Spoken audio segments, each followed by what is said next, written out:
이거 수단이라고 하는 겁니다. 예, 아프리카 수단 말고 소타나라고 하는 건데, 이 죽음을 상징하는 검은색이고, 이 흰색은 제가 지난번에 얘기했듯이 정결을 상징하는 거고, 로마 가톨릭 사제라는 걸 상징하는 거고, 원래는 이게 로만 카라가 이렇게 둥그렇게 돼가지고 목 전체를 감싸게 돼 있어요. 그런데 이건 약시인 거죠, 소위. 수단입니다. 죽었다고 생각하고 살라고. 이쪽에 에리가 지금 표시. 감사합니다. 자, 한 주간 잘 보내셨죠? 자, 가톨릭 주요 기도문 중에 주님의 기도 한번 바치겠습니다. 성부와 성자와 성령의 이름으로 아멘. 하늘에 계신 우리 아버지, 아버지의 이름이 거룩히 빛나시며 아버지의 나라가 오시며 아버지의 뜻이 하늘에서와 같이 땅에서도 이루어지소서. 오늘 저희에게 일용할 양식을 주시고 저희에게 잘못한 일을 저희가 용서하오니 저희 죄를 용서하시고 저희를 유혹에 빠지지 않게 하시고 악에서 구하소서. 아멘. 성부와 성자와 성령의 이름으로 아멘. 한 주간 잘 보내셨지요? 네. 자, 오늘 배울 부분은요, 여전히 교회라는 부분입니다. 항목은 137항, 페이지 옆에 두 개 조그맣게 적힌 거로는 128쪽, 항목은 137항입니다.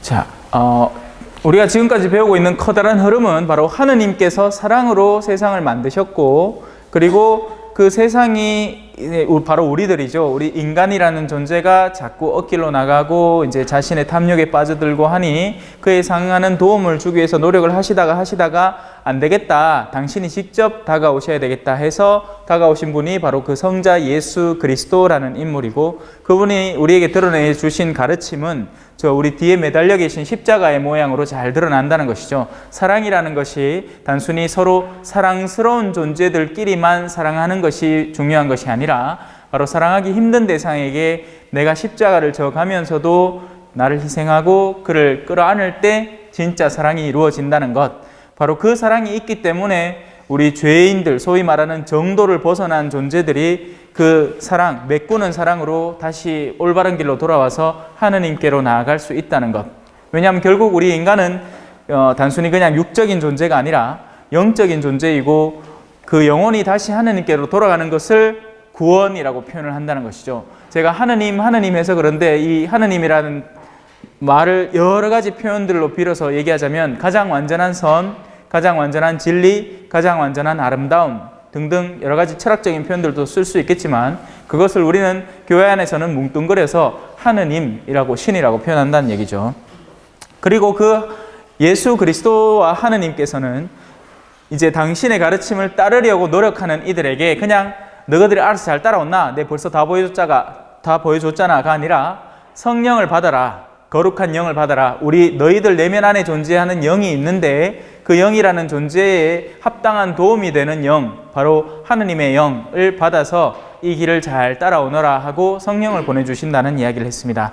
그렇게 성령을 받은 이들, 그렇게 성령을 받아서 하느님의 가르침을 수용하고 따르겠다고 결심하는 이들이 바로 교회의 역할을 하는 것인데, 그 교회는 단순히 그냥 추상적인 개념, 아 그래 이제부터 나 하느님의 아들이니까 나 그냥 하느님 뜻 따라 잘 살면 되지 뭐, 그럼 내 혼자 잘 살래가 아니라 뚜렷한 외적인 형태를 지니고 있다는 것입니다. 그래야 서로 도움을 줄 수도 있고 그에 합당한 일을 진행을 시킬 수도 있으니까요. 감사합니다. 내니 사랑한대 한다고 해서 사랑이 되는 게 아니라 그 사랑은 합당한 방법으로 표현되어야 하고 그 사랑을 알아들을 수 있도록 도와주어야 한다는 것입니다. 그것이 바로 교회가 하는 일이라는 거죠. 자, 그런 교회의 그런 외적 구조는 바로 하나의 교회를 만드셨다는 겁니다. 예수님이 자 그러면 요 시대 때는 요 교회를 만들어 보고 그 다음에 시대가 흐르면서 요 교회가 개파인께 딴 시대 때는 딴 교회를 만들어 볼까 하신 게 아니라 무너지지 않는 바탕으로 하나의 교회를 이루셨다는 것입니다. 그래서 그 부분을 잊지는 마시고요. 그리고 그 교회의 두 번째 특징은 바로 사도로부터 이어오는 교회라는 것입니다. 그 교회가 그냥 하고 나와갖고 그냥 그 자체로 그냥 완성되고 그냥 끝나버리는 게 아니라 꾸준히 그 사명을 수행하는 이들로 인해서 이어져 내려온다는 이야기를 하고 있죠. 사도로부터 이어오는 교회라고 하는 이유는 무엇인가요? 사도로부터 이어오는 교회라는 말은 교회가 사도들로부터 시작되었고 그들의 전통을 고수하고 있으며 그들의 후계자에 관리되고 있음을 의미합니다. 이렇게 넘어가도록 할게요. 자, 이 교회를 설명하는 하나의 문장이 바로 그 다음 항에 나오는 것입니다. 하나이고 거룩하고 보편되며 사도로부터 이어오는 교회, 이것을 교회의 4가지 특성이라고 하는데 알아두시면 좋고, 근데 그냥 한번 듣고 넘어가셔도 큰 문제는 없습니다. 교회는 하나입니다. 교회는 여러 개를 예수님이 이쪽 교회 따로 저쪽 교회 따로 만들어서 둘이 맨날 머리 뜯고 싸우라고 한 게 아니라 교회는 하나일 수밖에 없습니다. 왜? 그 머리가 하나일 테니까요. 근데 그러니까 단순히 외적 지표가 하나, 같은 천주교 하나, 이게 개념이 아니라 바로 오늘 복음에서, 오늘 미사 때도 제가 읽은 부분이 있지만 누가 내 어머니요 누가 내 형제냐? 내 피를 나누었으면 내 어머니고 형제냐? 그러면 예수님의 형제 자매는 꼭 유다인이어야 되겠다. 그죠? 그러니 우리는 절대 예수님의 형제가 될 수 없겠네요? 아니라는 이야기를 합니다. 내 어머니와 내 형제가 될 자격은 그런 피를 받거나 같은 학교를 나오거나 같은 민족 출신이거나 한 것이 아니라 바로 같은 일을 수행하는 이들, 같은 뜻을 지닌 이들을 의미한다는 것입니다. 하느님을 알고 그분의 뜻을 충실하게 이행하는 이들이면 누구나 예수님의 형제 자매가 될 수 있다는 것이고 바로 그들이 진정한 의미의 교회라는 것이지요. 그래서 우린 곧잘 저 사람 천주교 신자가 아이가, 저 사람 불교 신자가 아이가, 저 사람 개신교 신자가 아이가 곧잘 나누려고 합니다.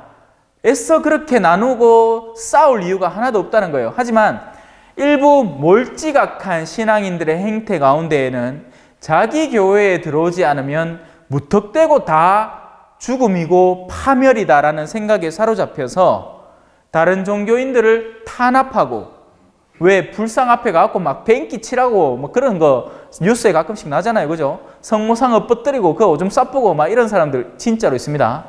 물론 극소수겠지만, 그죠? 그런 일들이 자행돼서는 안 됩니다. 그리고 우리 천주교 신자들은요, 절대로 그런 짓 하시면 안 돼요. 우린 존중하고 사랑하고 언젠가는 하느님께 같이 나아가야 될 형제로 봐야지 뭔가 다르다고 해서 그걸 차별화시키고 거기에 차등을 두고 그들을 구박할 이유는 전혀 없습니다. 종교는 절대 그렇게 가르치지 않아요.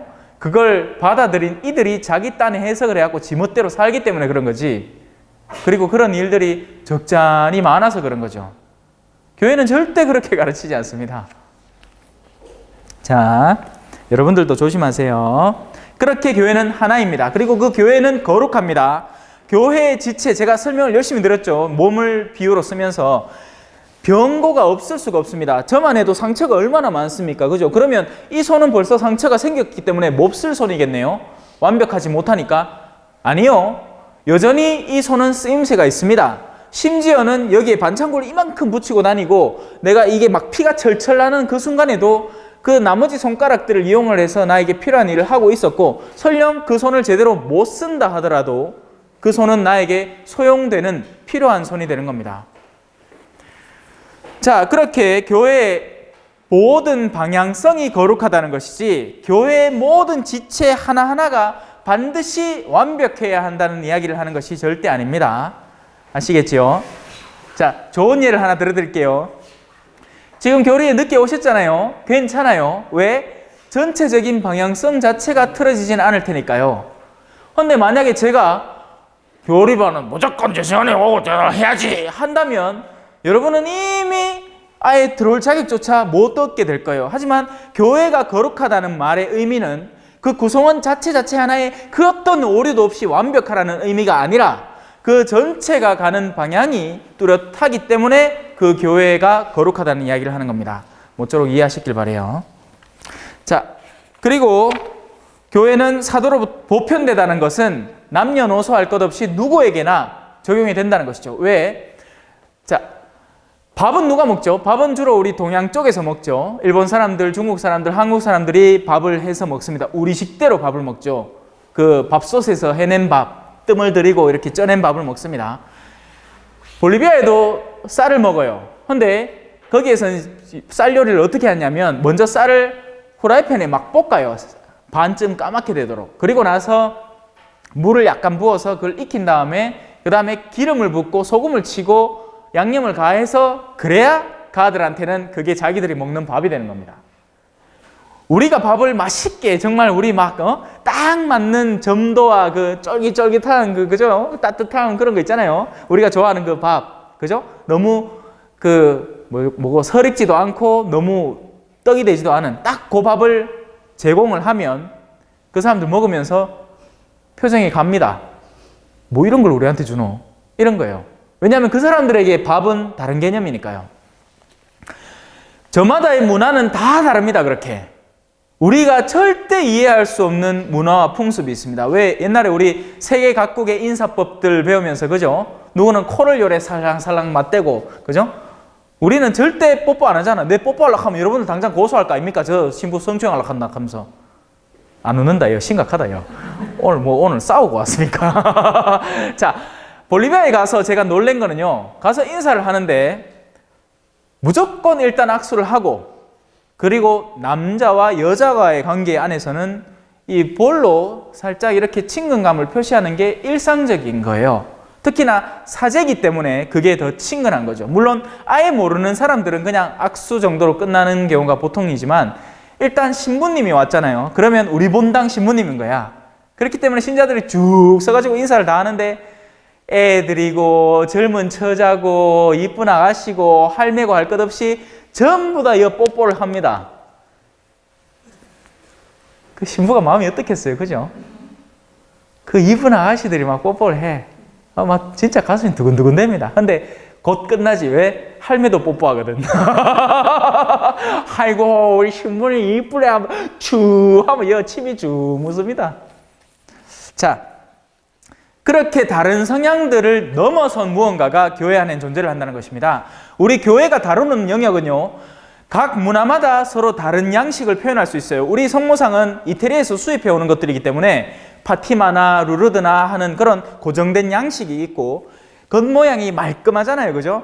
남미에는 성모상이 어떠냐면 스페인의 영향을 받아서 스페인의 독이 인형을 받아서 성모상이 머리카락이 진짜 머리카락을 갖다 붙여요.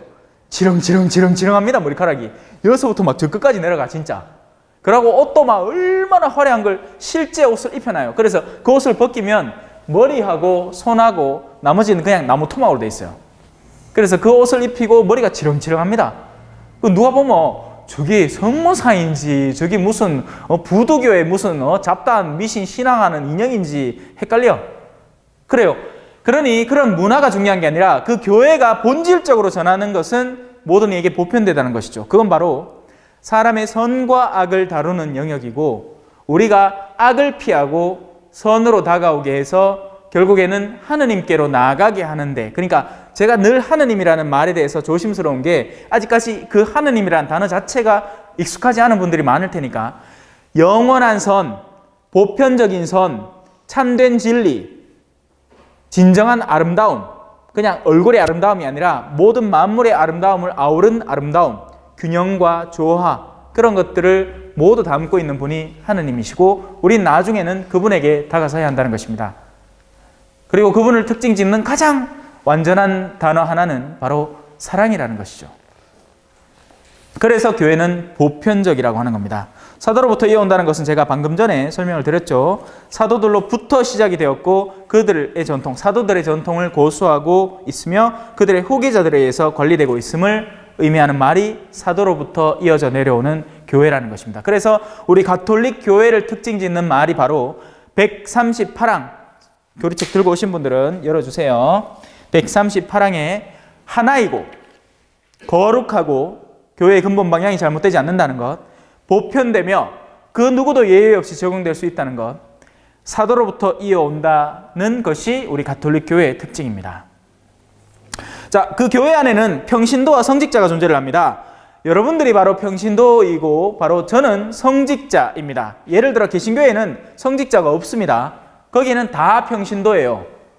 거기에는 그러니까 소위 말하는 목사가 자기 스스로를 성직자라고 내세우겠지만 개신교회 자체가 가톨릭교회에서 프로테스탄트 그러니까 저항으로 빠져나오면서 교회의 제도들을 거부하면서 나왔기 때문에 그들은 성직 계급이 존재하질 않아요. 사제 자체가 없습니다. 모든 만민사제 개념이기 때문이죠. 모두가 은총을 받고 모두가 성경을 통해서 오직 성경, 오직 믿음, 오직 은총으로 모두가 구원을 받을 수 있다는 것을 주장하기 때문에 거기에는 사제 계급이 없습니다. 하지만 우리 가톨릭 교회에는 직분상의 차이가 엄연히 존재를 하는 것이고 여러분들은 평신도 역할을 맡으시고 저는 사제로서 역할을 다하는 것입니다. 자, 그들은 하느님의 자녀로서 똑같은 품위를 지녔습니다. 그에는 변함이 없어요. 성직자라고 해서 여러분보다 뭐가 낫다거나 더 높이 있다거나 하는 게 아니에요.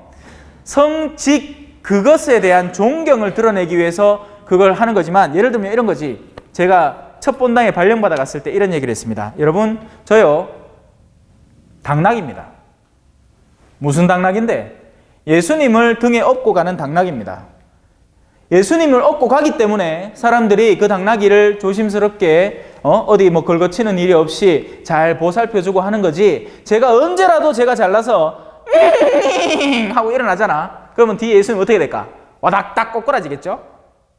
그 순간 그 당나귀는 정육점 가는 거지 이제. 몹쓸 당나귀가 되는 겁니다. 무슨 말인지 아시겠죠? 성직이라는 건 그런 개념이에요. 예수님을 모시고 다니면서 사람들에게 드러내고 공공연히 알려드리고 가르쳐야 하기 때문에 여러분들이 저를 존경을 해주고 하는 거지. 저 꼴랑 나이 얼마라고? 귀때기 새파랗잖아요. 그죠? 뭐 머리가 시기를 했나? 머리 조금은 씻다마는 아직 저 쌩쌩해요. 젊지. 세상적으로 이건 내가 학식이 높나? 무슨 박사학위를 따왔습니까, 제가? 언제요? 아무것도 없어요. 짜들 아무것도 없습니다. 오히려 여러분들이 더 공부 더 많이 했을걸? 유치원 가려면 적어도 공부 얼마 해야 되겠습니까? 그죠? 아동교육학 이런 거 얼마나 배워야 되겠어요? 제가 존경받는 유일한 이유는 바로 예수님을 모시고 다니는 당나귀이기 때문입니다. 여러분과 저는 차이가 없어요. 제 성직을 고귀하게 여기는 건 저도 마찬가지로 제 성직을 고귀하게 여겨야죠. 그렇기 때문에 제 인간적인 면모에서 더욱더 성직을 향해서 나아가도록 노력해야 되는 겁니다. 그러니까 예를 들어서 여러분들이 가갖고 술 한잔 째리뽕 해갖고 주사를 부리는 것과 사제가 술 한잔 걸치고 째리뽕 돼가지고 주사를 부리는 것은 차원이 다르겠죠. 왜? 여러분들이 사제에게 거는 기대감 자체가 존재를 하니까요. 성직에 거는 기대감이 있잖아요. 자, 그들의 품위는 똑같지만 그들이 받은 사명은 서로 다릅니다. 평신도의 사명은 온 세상을 하느님 나라로 이끄는 데 있습니다. 그래서 여러분들도 바로 이 역할을 나누어 받게 되는 겁니다. 저는 지금 복음을 전하고 있죠. 교회 안에서 다가오는 이들에게 나름 제가 열심히 연구하고 배워온 이런 신앙의 뿌리를 전수하는 것이고, 그럼 여러분들은 거기서 그쳐버리느냐? 아니에요. 여러분들이 지금 이 성당 안에 들어올 수 있었던 이유는요, 제가 여러분들에게 직접 가서 성당 나와주이소, 아이고 좀 나와주지 한 적 한 번도 없잖아요. 맞죠? 누군가가 했습니다. 예를 들면 유치원생들은 적어도 수녀님이 한 번쯤은 권유를 했을 것이고, 또 우리 형제님 같은 경우에는 엄마나 아니면 친척이나 성당 가자, 근데 한번 들어봐라, 뭐라 하는지 하는 역할을 수행을 해낸 겁니다. 바로 그런 역할은 여러분들의 몫이라는 거죠. 평신도 여러분들의 몫이라는 겁니다. 자, 성직자는 교회를 이끌고 가르치며 거룩하게 할 직무를 지녔으며 따라서 봉사의 특징을 지닙니다. 그런데 이는 그리스도가 그들에게 맡기신 것이므로 그들은 모든 이들의 종이 되어야 합니다. 저는 여러분들의 종입니다. 여러분들이 쓰시면 돼요. 언제? 요 일을 할 때. 교회를 이끌어야 할 직무, 혹은 제가 무언가를 가르쳐야 할 때, 혹은 여러분들의 성화를 도와야 할 때. 그래서 여러분들은 고해소를 언제라도 이용할 수 있고, 또 다른 시간대에, 지금 당장은 세례를 안 받으셨기 때문에 안 되지만 다른 시간대에 언제라도 신부님 저 진짜 고해 봐야 되겠습니다, 좀 오늘 고해 안 보면 저 죽을 것 같아요 하면 자다가도 일어나서 머리에 이래 돼갖고 영대 걸치고 고해 줘야 됩니다. 그런 일들을 볼리비아에서 수도 없이 했어요. 밤 11시고 새벽 2시고 어떤 때는 어떤 한 가정이 찾아왔어요. 봉고를 몰고.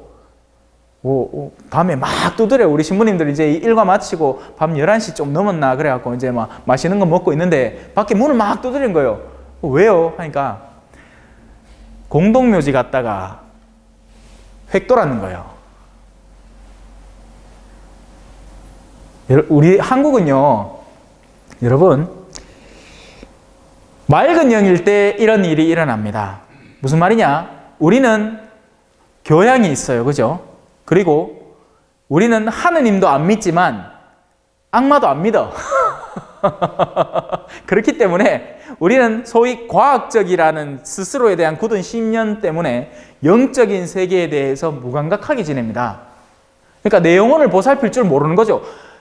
이쁜 가방, 값비싼 가방은 살 줄 알고 그 가방의 가격이 진짜인가 아닌가 그 가치를 볼 줄 알고 매무새가 어떻게 돼 있나, 바느질이 어떻게 돼 있나를 통해서 이게 진짜 굿즈인지 아닌지를 알 수는 있는데 내 속의 내면에 일어나는 영혼의 영역에 대해서는 우리는 오히려 둔감해져 버렸습니다. 그래서 늘 TV를 보면서 홈쇼핑을 보면서 아이고 저거 좋겠다, 저거 사고 싶다는 반복해서 되뇌이는데 오히려 영적으로는 멍청해져 있는 거죠. 실제 나를 해치는 외부적인 다가섬에 대해서는 무감각한 상태인 겁니다. 그러니 우리는 하느님도 안 믿지만 마귀에 걸릴 일도 잘 없어요. 근데 저런 남미 같은 동네에는요, 사람들의 기본 신심이 굉장히 뛰어납니다. 그러니까 자기들이 사는 일상생활이 있고 그리고 그 주변의 영혼들의 영역을 늘 인정하면서 살아가요. 우리는 안 그렇잖아. 우리는 과학이 지배하는 시대 아닙니까? 어디 웃기고 자빠졌네. 저 검은 사제들 영화는 영화지. 뭐 빙의가 있고 그렇게 해놓고는 또 젊은 사람들 타로 카드는 튀기 보러 간대. 그래갖고 왜 되겠습니까요? 요 남자고 잘 될까 얘? 한번 봐주 있어. 하면 막 아줌마가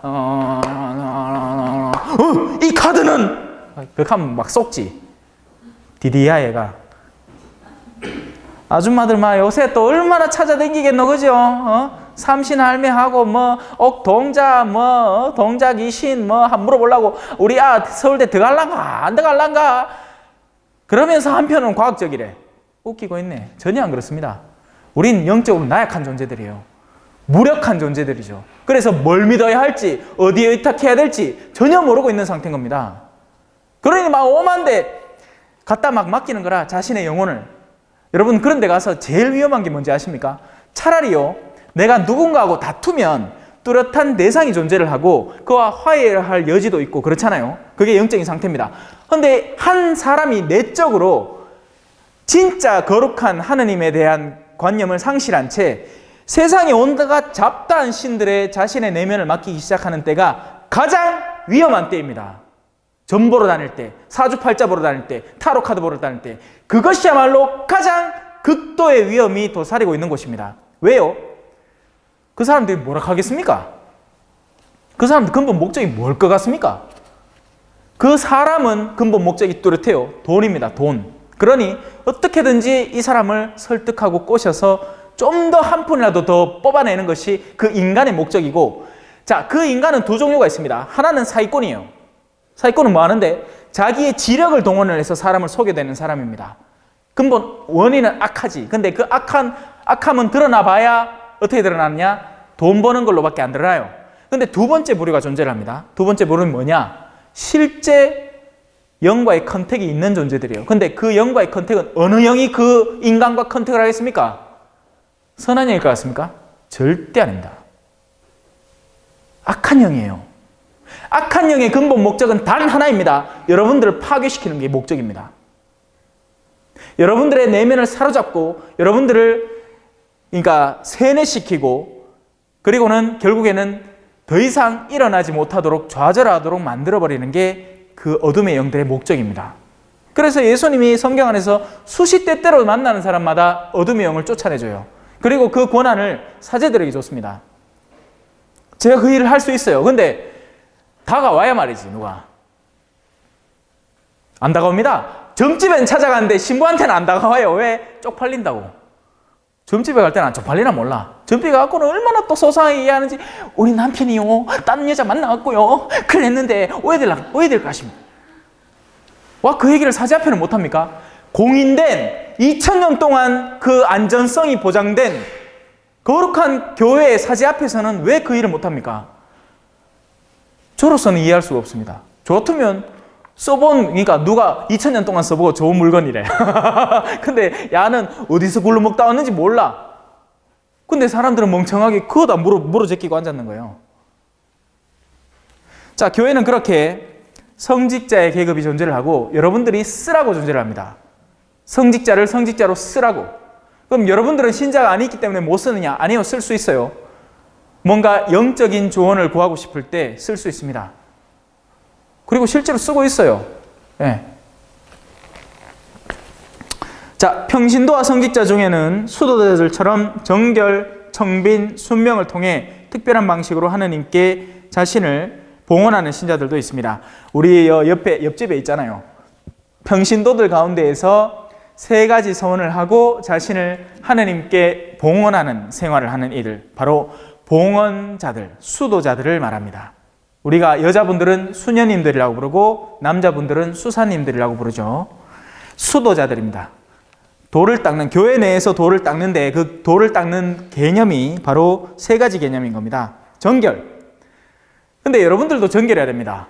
정결이라는 건 꼭 사람이 내맨키로 이래, 그죠? 이 로망카라하고 딴 여자를 옆에 안 데리고 산다고 정결해지는 게 아니라 내적인 정결입니다. 내적인 정결.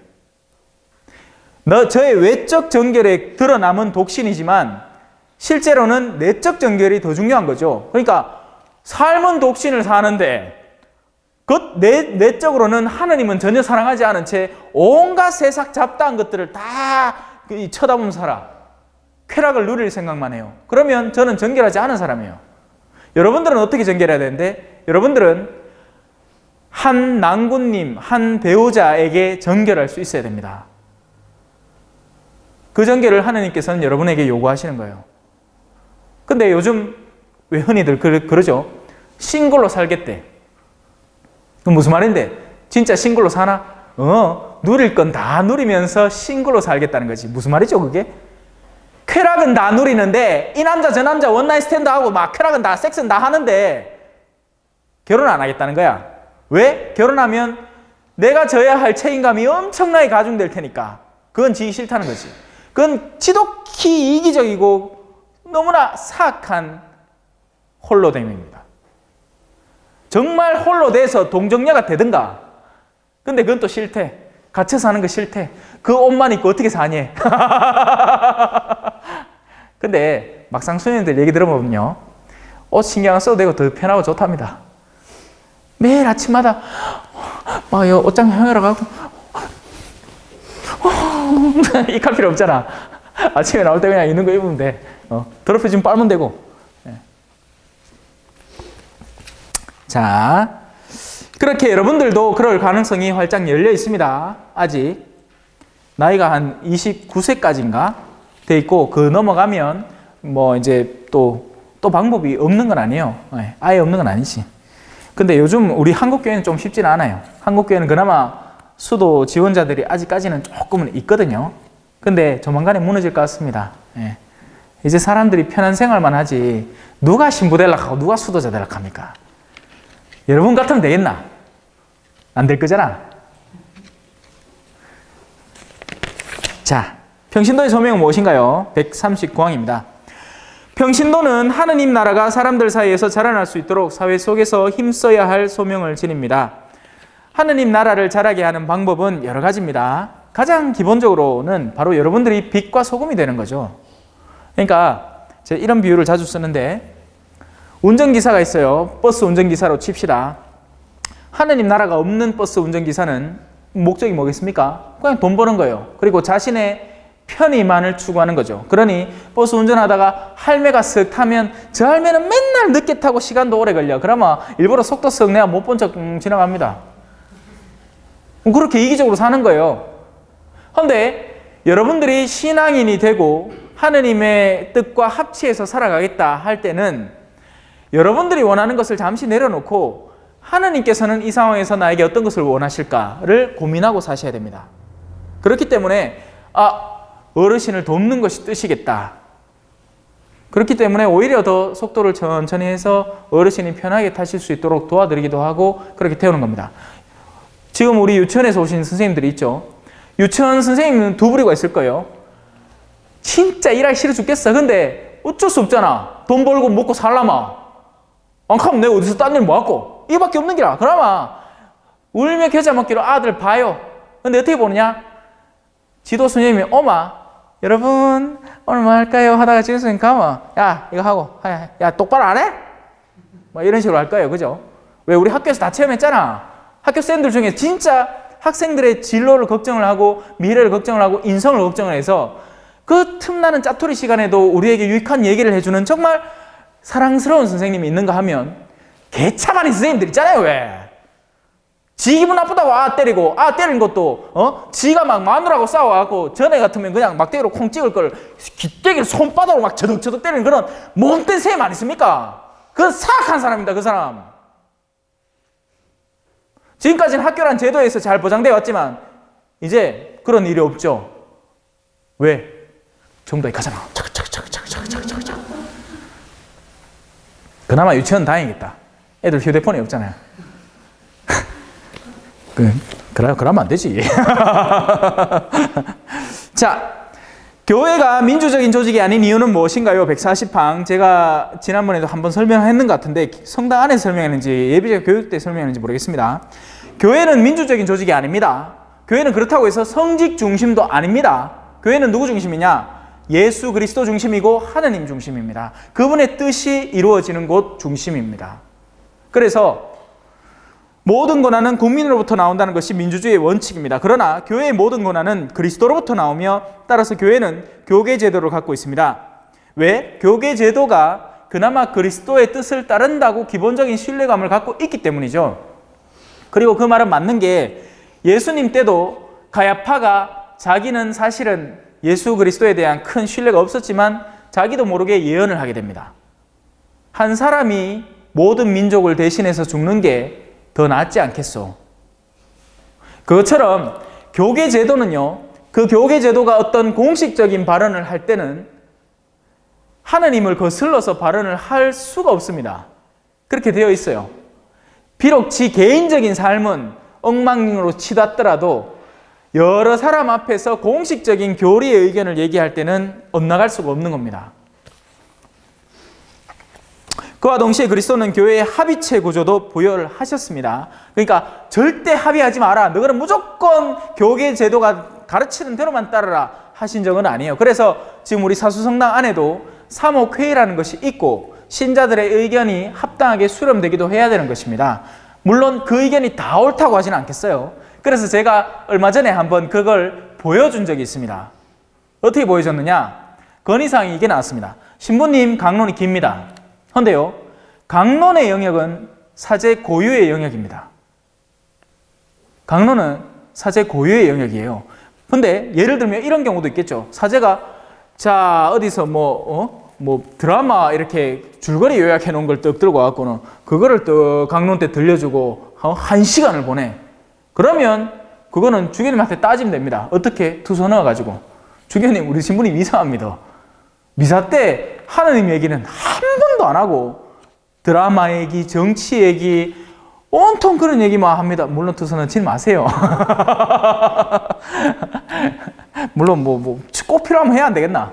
그러니까 온통 신부님 돈 욕심밖에 없고 맨날 있는 신자들하고만 어블리 댕기고 정말 교회의 본연의 목적에 대해 부합하는 일은 하나도 안 하는 그런 신부님이 있다면 어쩔 수 없죠. 가슴 아픈 일이지만 한번 그 높은 분한테 한번 물어는 봐야 될까? 이거 이래야 좋은지 아닌지.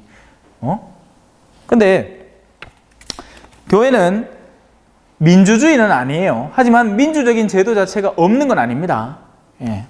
그러니 그 두 가지가 제도적으로는 교묘히 섞여 있어요. 교계 중심이기도 하고 또 사람들 중심이기도 한데 그 핵심은 뭐냐? 그 둘 어느 것도 아니라는 거죠. 핵심은 하느님 중심이라는 겁니다. 교황의 직무는 무엇인가요? 자, 교황님, 우리 프란치스코 교황님이 인지도를 굉장히 많이 얻었고 그분이 하시는 발언들이 이슈가 나름 되고 있죠. 물론 이제는 또 시큰둥해졌어요. 그게 우리 민족들의 냄비 근성입니다. 막 확 끌어오르다가 푹 쉬고 보면 이제 딴 것도 뭐 끌어올 거 없나 찾아댕겨. 그게 가장 극명하게 드러나는 게 텔레비전 프로그램들이에요. 여러분들이 지금 텔레비전을 틀 때마다 나오는 게 우리 국민들의 관심사를 대변하는 것이라고 보시면 됩니다. 그리고 우리가 사실은 굉장히 똑똑한 것 같지만 모여서 하는 얘기를 들어보세요. 무슨 얘기를 하는가? 어제 봤던 텔레비전 이야기, 최근에 이슈가 된 것 중에 뉴스 기사로 나온 이야기들을 합니다. 그 반면 정작 내가 무엇을 느끼고 내가 무엇을 생각하고 내가 어떤 내면의 그런 생각들과 영역들을 지니는지에 대해서는 거의 얘기가 없습니다. 심지어는 부부 사이에도 이런 얘기가 잘 없어요. 그렇게 우린 공허해지는 거예요. 껍데기는 명민해지죠. 대학 안 나온 사람 누가 있습니까? 웬만하면 다 대학 갔다 오고 다 잘 사는데 내적으로는 공황 상태인 거죠. 그리고 그 결과물들은 사회적인 여러 이슈로 드러납니다. 예. 젊은 남녀들이 그죠? 서로 결혼하기 싫어해. 그리고 나서는 결혼하기 싫은 합당한 말들을 만들어냅니다. 뭐 옛날에는 뭐라 하더라? 결혼하지 않는 걸 결심하는 무슨 단어가 있던데. 비혼. 옛날에는 미혼이었는데 요새는 비혼이래. 근데 그 비혼의 실상을 들여다보면 결국엔 돈인 거예요. 돈 없으니까. 그러니까 돈 있으면 얼마든지 할 수 있는 결혼이고, 그런데 돈이 없으니까 미혼이란 말을 들으면 왠지 부끄럽고 쪽팔리는 기라. 그래서 비혼을 단어를 쓰는 거예요. 나는 내가 결심해서 결혼 안 한다 라고 하는데 과연 진짜 안 하는 건지 못 하는 건지 뭐 그건 알아서 하람. 자, 교황의 직무는 무엇인가요? 베드로 사도의 후계자요 주교단의 수장으로서 교황은 교회의 일치를 보증해 줍니다. 교황은 가장 큰 사목 권한을 행사하며 교리와 규율을 결정하는 데 가장 높은 권위를 지닙니다. 자, 그것이 교황님이고, 주교들이 교황의 의견을 거스르거나 교황이 주교들의 의견을 거슬러 행동하고 가르칠 수 있나요? 주교들은 교황을 거슬러 행동하거나 가르칠 수 없고 오로지 교황의 뜻에 일치하여 행동하고 가르칠 수 있습니다. 이에 반해 교황은 매우 명백한 경우에는 주교들의 동의 없이도 자신의 고유한 교리적인 결정을 내릴 수가 있습니다. 자, 교황의 무류성이라는 것을 여러분들 역사책 안에서 한번 들어보셨을 겁니다. 교황은 오류가 없다. 우리가 언뜻 생각해봐도 이건 좀 이상하죠. 어떻게 한 인간 존재가 오류가 없을 수 있겠습니까? 당연히 오류가 있죠. 교황님도 가다가 자빠질 수도 있고, 프란치스코 교황님 얼마 전에 영상도 나왔대. 뭐래 미사 드리는데 내려오다가 계단에서 이래 쓰러지시기도 하고, 이제 힘이 없으시니까 연세가 오죽 많으십니까? 그죠? 저도 그 연세 되면 그래 되겠다. 오류가 어떻게 없겠습니까? 인간적인 육체적인 오류 또는 무언가를 기억을 해야 되는데 잠깐 깜빡할 수도 있는 오류. 저도 그렇게 하는데 휴대폰 일 여기다 쓰다가 여기다 놔두고 잠깐 다른 일을 하고는 그때부터는 휴대폰을 찾기 시작하는 거예요. 어딘지 모르겠어. 나중에 또 보면 뭐 A4 용지 밑에 깔려있고 막 그 오류가 있을 수밖에 없어요. 인간적인 오류가 없다는 게 아닙니다. 여기서 말하는 교황이 무료하다는 것은, 잘 들으세요, 교황은 오류를 범할 수 없나요? 그렇습니다. 그러나 교황은 오로지 장엄한 교회 의식을 통해 교의를 선포할 때에만 엑스 카테드라, 카테드라라는 말은 주교자 성당이라는 뜻입니다. 주교자 성당으로부터, 얼마 전에 엑스 마키나라는 영화 있었죠? 라틴어입니다. 머신으로부터, from machine, 엑스 뭐로부터, expression, 그러면 속에 누르고 있던 걸 엑스 꺼낸다, 표현한다라는 뜻이잖아요. 마찬가지로 주교자 성당에서 공적인 자리에서 무언가를 교리적인 내용을 선언할 때 오류가 없다는 얘기지, 교황의 인간적인 오류 자체가 모든 것이 아무것도 존재하지 않는다는 얘기를 절대 하는 게 아닙니다. 그런데 곧잘 우리 옆에 형제의 교회는 교황이 무례하단다, 말도 안 되는 교리를 가르치고 있다라고 우리 가톨릭 교회를 공격하곤 합니다. 자, 하지만 이 교리서에 적혀있죠. 다시 말해 신앙과 도덕적 가르침에 있어서 구속력이 있는 결정을 선포할 때에만 무료성을 지닙니다. 공의의 결정과 같이 주교단이 교황과 하나 되어 내리는 교독권적인 결정들도 무료성을 지닙니다. 주교의 직무는 무엇인가요? 주교들은 자신에게 맡겨진 지역교회에 대한 책임과 전체 교회에 대한 공동 책임을 지고 있습니다. 그들은 공동체 안에서는 자신들의 권한을 함께 행사하며 교황의 지도로 전체 교회의 권한을 행사하기도 합니다. 한국 교회 안에만 해도 주교님들이 많아요. 열 몇 분 넘을 기라. 뭐 구체적으로 모르겠다만은. 그래서 예를 들어서 지금 포항은 우리 대구 교구입니다. 하지만 다른 교구에서 얼마든지 우리 교회에 조력을 해줄 수도 있죠. 아, 포항에 무슨 성당이 무너졌다더라. 그럼 우리가 좀 도와주자. 그리고 우리도 다음 주 주일에 이제 2차 헌금을 통해서 포항 지역민들을 위해서 도움을 주기도 하고, 그렇게 교회는 주교님과 그 구성원들로 하나의 완전한 공동체를 이루지만 우리 주교님과 다른 교구들과 이 연계관계는 하나도 흐트러지지 않습니다. 예수님이 청빈, 정결, 순명의 삶을 영원히 살아가는 사람들이 있기를 바라시는 이유는 무엇인가요? 수도자 얘기죠. 수도자. 왜 세상에 수도자가 존재하느냐? 하느님은 그들을 통해서 도대체 뭘 원하시느냐라는 얘기입니다. 하느님은 사랑이시며 그분은 또한 우리의 사랑을 그리워하십니다. 예수님의 삶처럼 하느님을 사랑하는 헌신의 한 형태가 바로 청빈, 정결, 순명의 삶입니다. 이러한 삶을 사는 사람은 하느님과 인간을 위해 자신의 머리와 가슴 두 손을 내어놓은 것입니다. 사실 어쩌면 여기 계신 적지 않은 청년분들은 이해하기 힘들 거예요. 그 옷 한 벌, 단벌 신사로 어떻게 그렇게 살아갈 수 있는지. 그것도 젊은 애들이, 그죠? 우리 가끔씩 나와서 술도 째리뽕 대고, 나이트클럽도 좀 가지고, 그래, 재밌게 놀아야 되는데, 그 수녀님들 모시가 뭔 재미가 있겠노 싶습니다. 그렇죠? 저도 그랬어요, 당연히. 저도 고등학교 때 수녀님들이나 수도자들이나 보면, 아이고, 저분들 낙은 뭘까? 왜요? 나에게 있어서의 낙은 그게 다였으니까 그랬습니다. 나에게 있어서의 낙은 그게 다였던 거예요. 그러니까 젊은 20대 시절에는, 그러니까 나이트클럽 가는, 왜 TV만 틀면 막 하는 데 있잖아요. 그런 데 갖고 막 치고 막 부비부비하고 막 이런 거 보면 어머야 좋겠다. 한창 때 사춘기 때고 막 열이 끓어오를 때고 하니까 그런 게 부러워질 수밖에 없죠. 헌데요, 우리 인간의 가장 내면에는 욕구들이 존재를 합니다. 욕구들이. 그리고 그 욕구들 안에는 숨어있는 욕구들이 있어요. 미처 깨어나지 않은, 그걸 저는 거룩함의 욕구, 하느님을 향한 욕구라고 표현을 합니다. 여러분들이 지금 세례를 물론 뭐 여러 가지 이유로 여기 오셨겠지만 그 가장 깊은 내면 속에는 뭔가 지금 우리가 이 지상 안에서 겪는 것과는 다른 무언가 우리 내면을 채워주는 것이 있지 않겠나 하는 그 알지 못할 바람이 그 안에는 숨어 있는 것이죠. 암만 쾌락을 누려보면 뭐합니까? 그 다음 날 입이 텁텁해지잖아. 저도 20대 때 30대 때 술 많이 먹어봤습니다.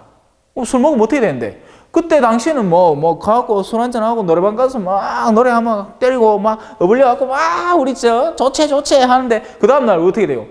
으아! 머리 깨지잖아. 그럼 내가 왜 그랬나 싶고 허탈하고 막 속이 허하고 그런 느낌을 우리 젊은 분들은 미리 체험을 하고 뭔가 다른 게 있겠지 하고 수녀원에 다가서는 겁니다. 늦게 배운 도둑질에 시간 가는 줄 모르겠어요. 여기 계신 우리 젊은 분들 중에서도 그런 삶을 선택할 수 있게 되기를 바라겠습니다. 청빈, 가난하게 사는 거죠. 그러니까 세상에서 자유로워지는 겁니다. 가난하게 사는 게 어떻게 보면 재앙처럼 느껴지겠지만 없이 살면 더 자유롭습니다. 더 감사할 줄 알게 되고요. 제가 한국 지금의 삶과 볼리비아의 삶 가운데 객관적으로 비교해서 무엇이 언제가 더 재밌었느냐 친다면 저는 언제나 볼리비아 삶을 더 넘버원으로 잡겠습니다. 여기는 원하면 다 있어요. 밤 12시에 시키면 밥이 다 있어. 그러니 도로 아쉬울 게 없고 질이 멸렬해집니다. 볼리비아에는요, 바다가 없어. 그러니 한 번씩 휴가 나와서 누가 해 사준다 하면 뭘 먹어도 막 입에서 다 녹아. 근데 막상 그 앞에서 같이 먹는 사람은 처량하게 쳐다보죠. 어이구야, 저걸 맛있다고 저래 먹고 앉았다. 이 횟집 별로 좋은 데도 아닌데. 아니에요. 선교사에게는 다 맛있습니다. 여러분들은 너무 많이 가지고 있어요. 그렇기 때문에 이미 가진 것에 대한 소중함을 벌써 상실해버렸습니다. 그러니 감사가 없고, 감사가 없으니 기쁨이 없죠. 기쁨은 감사할 때 나오는 거거든요. 여러분 언제 기뻐요? 성탄절날 선물 받으면 기쁘죠. 생일날 선물 받으면 기쁘죠. 왜요? 없던 게 생기잖아. 누가 나에게 없던 걸 주잖아요. 그렇기 때문에 그것이 감사한 일이 되잖아요. 근데 내가 늘 쓰던 포크를 엄마가 주방에서 자, 네 생일 축하한다고 포크를 줘. 누가 감사하겠습니까? 아무도 감사 안 하지. 그러니 우리에게 기쁨이 없는 겁니다. 우리가 하루하루 받는 이 하루의 삶 자체가 하느님께서 우리에게 새로이 선물해 주시는 거라는 개념 자체가 존재하지 않기 때문이죠. 또 시작됐나 하루, 아이고 또 일하러 가야 되나, 엄마야 또 그 원수들 보러 일하러 가야 되나. 아니요. 천사들일 수도 있잖아요. 내가 오늘 아니면 만날 수 없는 존재들일 수도 있잖아요. 내가 오늘 이 교리가 아니면 여러분들에게 이 말을 할 수 없을 수도 있잖아요. 저는 감사해요. 감사해요 깨닫지 못해선. 안 웃는다. 야, 씨. 무섭다. 자, 이제 모든 성인의 통공 쪽으로 들어가 보겠습니다. 모든 성인의 통공, 커뮤니언은 무엇을 의미하나요? 성인들의 공동체에는 이미 죽었거나 아직 살아있는 것과는 상관없이 그리스도에게 희망을 두고 세례를 통해 그분에게 속하게 된 모든 사람들이 소속되어 있습니다. 우리는 그리스도 안에서 한 몸을 이루고 살고 있기에 하늘과 땅을 아우르는 공동체 속에 살고 있습니다. 자, 여러분, 성인들의 통공에 대해서 간단하게 설명을 드릴게요. 예를 들어 이걸 쓰레기라고 생각해 봅시다. 그리고 저는 길 가다가 남자 1, 쓰레기 버리는 사람. 그러면 쓰레기는 냄새가 나겠죠? 그러면 이제 지나가는 행인 1, 2. 무슨 냄새고? 아이 들어. 행인 1. 그냥 피해서 지나가는 사람이에요. 대부분의 사람들이 행인 1로 살아갑니다. 그러니까 적어도 쓰레기는 버리지 않을 수 있어요. 남들에게 해코지를 하는 일은 하지 않지. 그런데 그렇다고 해서 그냥 피해가는 거야. 냄새가 더럽다고. 그리고 자기한테는 피해가 안 오게. 자, 행인 2가 있습니다. 이 사람은 뭔가 이상해요. 어떻게 하느냐? 아, 냄새야. 뭐고? 아이고, 이거 여기 있으면 다른 사람들이 계속 냄새 맡을까, 이가. 내가 쓰레기통에 버려야지. 바로 이 행인 2의 행위가 바로 성인들의 행위이고, 이런 성인들이 모여서 형성하는 공동체가 하느님 나라입니다. 그 하느님 나라에는 1번 쓰레기를 버려대는 사람이나 아니면 나는 쓰레기하고 상관없다고 자기 혼자 깨끗하게 사는 사람들은 함부로 들어갈 수가 없어요. 왜? 예를 들어 볼게요. 자, 운동을 안 하던 사람이 마라톤을 뛰면 어떻게 되죠? 이렇게 됩니다. 제가 볼리비아에서 축구 뛰어봐서 알아요. 신부되고 나서는 운동할 기회가 없거든요. 신학교에서는 죽자고 축구합니다. 신학교 마당에서. 아직도 저 남산동 가보면 성모당이라고 있어요. 그거 갖고 운동장 보면 신학생들 막 미친 듯이 축구할 거예요. 왜냐하면 단체 생활을 하니까 남자들이 모여서 뭐 하겠습니까? 운동하지. 근데 신부님이 되고 나면, 보좌 신부를 하고 나면 몸을 못 움직입니다. 그렇기 때문에 보좌 신부 되고 나서 1년, 2년 상간에 이렇게 돼요. 농담 아니고 진짜로. 신부님들이 1년 지나고 나서 모임을 다시 하거든요. 정상적인 얼굴을 갖고 돌아오는 케이스가 거의 못 봤습니다. 그 사람은 진짜 작정하고 운동을 한 사람이고 나머지는 그냥 신자들하고 열심히 사랑하고 살았는데 신자분들이 너무 많이 챙겨줘서 먹여가지고 영양 과다 상태가 되고 얼굴이 막 이렇게 되는 거예요. 자, 무슨 얘기하다 이래 했지? 쓰레기 얘기하다, 그죠? 성인들의 통공. 무슨 얘기하려고 이 얘기했노, 네? 아, 맞다. 마라톤. 아, 진짜, 네. 큰일 났다, 이거. 자, 마라톤을 하는 사람이 있는데, 운동을 안 하던 사람에게 마라톤은 죽을 지경입니다. 그렇죠? 근데, 자, 마라톤도 여러 가지 간극이 있잖아요, 그죠? 하프가 있고, 10km가 있고, 뭐 5km도 있고, 많게는 풀도 있고, 그죠? 근데 늘 풀을 뛰는 사람이 있어요. 그래서 풀이 이제는 자연스러워졌어. 단지 자기 기록을 단축시키는 게 문제지 풀 뛰는 것 자체가 힘든 사람은 아니에요. 근데 그 사람에게 갑자기 10km 마라톤을 뛰래. 그럼 그 사람 어떻게 생각할까요? 농담하나? 하겠죠? 왜? 우스운 일이잖아. 자신은 늘 풀을 뛰는 사람인데 10km만 뛰라니 힘이 남아 돌겠지. 그죠? 하느님의 나라는요, 사랑에 훈련된 이들이 모여서 살아가는 곳입니다. 그렇기 때문에 사랑에 익숙지 않은 사람들이 거기 들어가면요, 힘들어 죽어요. 그러니까 하느님이 보고 야 니는 합당치 않다, 니는 나가라 하는 게 아니고 지가 나 하느님 들어가 볼랍니다. 하느님 나 하늘나라 들어가 볼래요 하고 들어가잖아요. 들어갔는데 거기는 다 사랑하는 거예요, 서로. 근데 자기는 사랑을 하고 싶은 마음이 없는 거예요. 이기적인 거야. 그러니 그 상황을 못 견디고 나오는 겁니다. 다른 비유를 들어드릴게요. 우리가 늘 빛을 보고 있기 때문에 지금 이 밝은 빛을 지금 똑바로 봐도 눈이 안 부셔. 별로. 볼 수 있어요. 이렇게. 부시네 좀. 근데 볼 수 있어. 괜찮아. 눈물이 나오거나 그러진 않아요. 근데 누군가가, 제가 가끔씩 고해소 안에 있다 나온 그래요. 고해소 안에서 제가 고해를 할 때는 늘 불을 끄거든요. 네. 불을 끄고 고해를 듣고 이제 나온다고 갑자기, 그러니까 눈을 좀 밝히지 않고 그냥 나오잖아요. 그러면 이 불이 얼마나 밝게 내 눈을 때리는지 모릅니다. 아파요, 막 진짜 눈이. 그래서 이렇게 나옵니다. 이렇게. 사랑의 빛을 미리미리 받아서 그 사랑에 익숙해져 있는 사람은 사랑을 즐길 줄 알고 더 강렬한 사랑을 찾을 줄도 알고 그리로 나갈 줄 압니다. 근데 그러지 않고 자기 혼자 이기적인 삶을 유지해오던 사람들이 사랑의 빛을 받아버리면 그 빛을 즐기는 게 아니라 거부해버립니다. 싫다고. 여러분, 담배 태우는 사람에게 담배 피우지 말라고 하는 건 물론 그걸 지가 싫어서 피지 마라 하고 짜증나게 할 수도 있겠지만, 엄마가 그죠? 자식 걱정을 늘 담배 연기를 엄마도 같이 맡으면서 살아. 근데 야가 이대로 하다가는 나중에 폐병 걸려 죽을 것 같은 게, 나야 벌써 나이가 80이고 한데 야 아직 어린아하고 손주도 있고 이란데 이래 담배를 피우면 안 될 것 같아. 그래서 걱정하는 마음으로 야야 니 인자 고마 담배 좀 끊으면 안 되겠나 하는 거는 어머니가 뭐 때문에 얘기하는 겁니까? 사랑 때문에 하는 거죠. 근데 그 자녀 이 말을 어떻게 받아들일까요? 또 시작했다 이 할망구요. 아따 좀 놔두면 안 되나? 내가 그냥 살다 죽구러. 이런 못된 마인드를 가진 자녀들이 존재를 하는 겁니다. 사랑의 충고를 사랑으로 전혀 받아들이지 못하는 사람인 거죠. 아이 때부터 일어나요. 지는 장난감 게임을 너무나 좋아해. 근데 엄마는 알잖아요.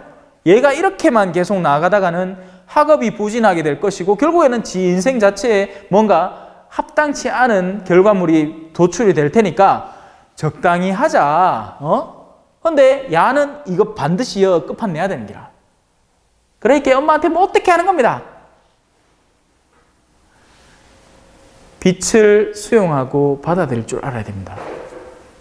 그게 성인들의 통공이 의미하는 겁니다. 성인들은요, 자신이 저지르지 않은 일에 대해서 자신이 책임을 집니다. 그리고 자신이 끌어안아요. 저기 있잖아, 대표적인 케이스. 무슨 죄가 있었습니까 도대체? 예수 그리스도라는 인물이, 그죠? 아무런 죄도 없었어요. 근데 끌어안아 버린 거죠. 그렇기 때문에 그 구원의 공로가 우리한테 다가오는 겁니다. 저분 때문에 세례가 존재를 하는 것이고, 저분 때문에 미사가 있는 것이고, 저분 때문에 교회가 생겨난 거예요. 왜? 사람들이 어둠에 빠져 있을 테니 그들을 가서 도우라고. 근데 적지 않은 신앙인들은 여전히 안타깝지만, 우리 예비자분들 앞에서 할 얘기는 아니지만 개인주의적인 신앙관에 빠져 있습니다. 무슨 말이냐?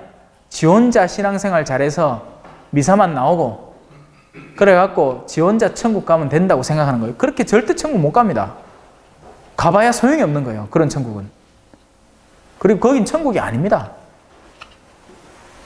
감 잡으셨죠? 네. 자, 9시가 됐는데,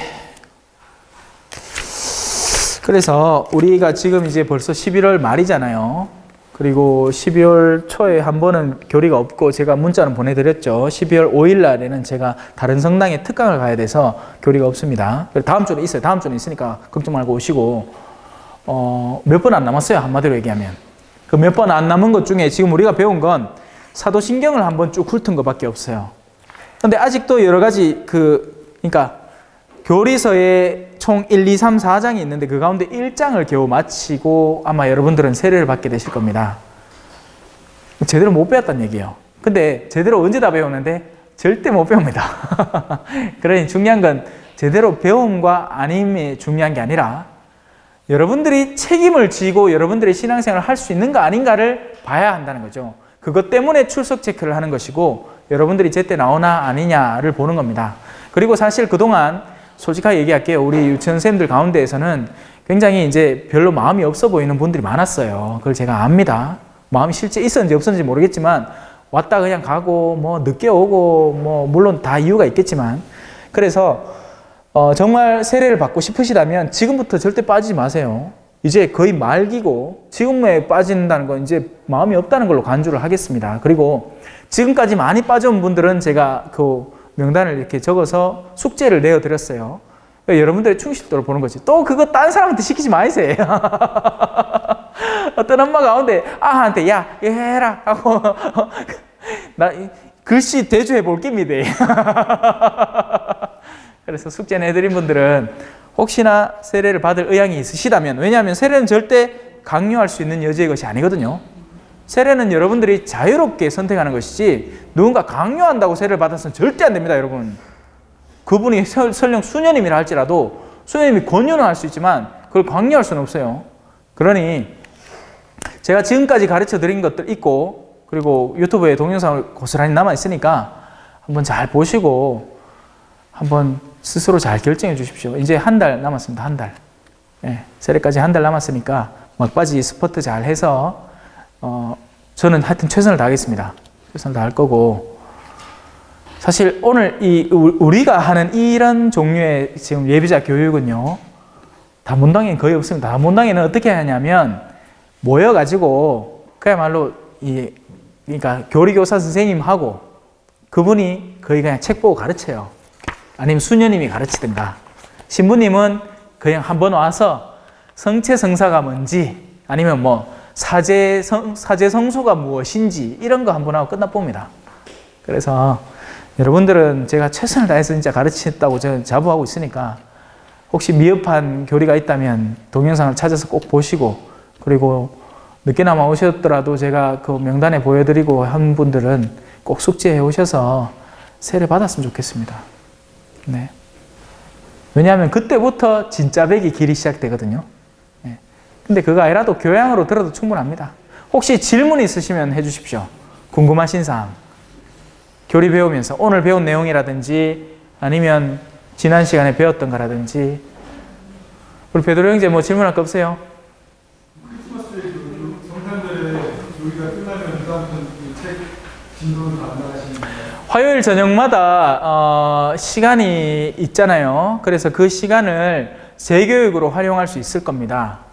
예, 신자 재교육으로 활용할 수도 있을 것이고, 아니면 금요일 날 저녁에 새로이 그 신자 재교육을 편성을 하려고 생각 중이거든요.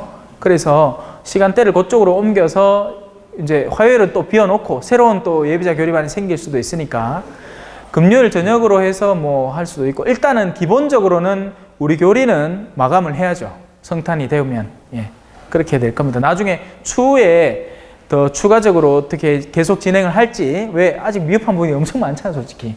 근데 이 새로 예비자를 또 받아야 되고 하는 상황이 될 텐데, 그때 그분들이 뒤늦게 와서 이 뒷교리부터 듣기 시작하면 중간에 뻥칠 수 있거든요. 이거 도대체 그러니까 하느님도 모르고 예수님도 모르고 그리스도도 모르는데 사회교리를 가르치기 시작하면 이건 의미 없는 일이 되니까 신자 재교육 차원에서 꾸준히 할 수는 있을 것 같아요. 근데 원하시는 분들이 좀 있어야 될 것 같습니다. 수요일 날은 그래도 자매님들이 많이 오는데, 과연 금요일 저녁에 뭐 아니면 화요일 저녁에 그걸 계속한다 했을 때 다른 신자분들이 오실지 저는 모르겠어요.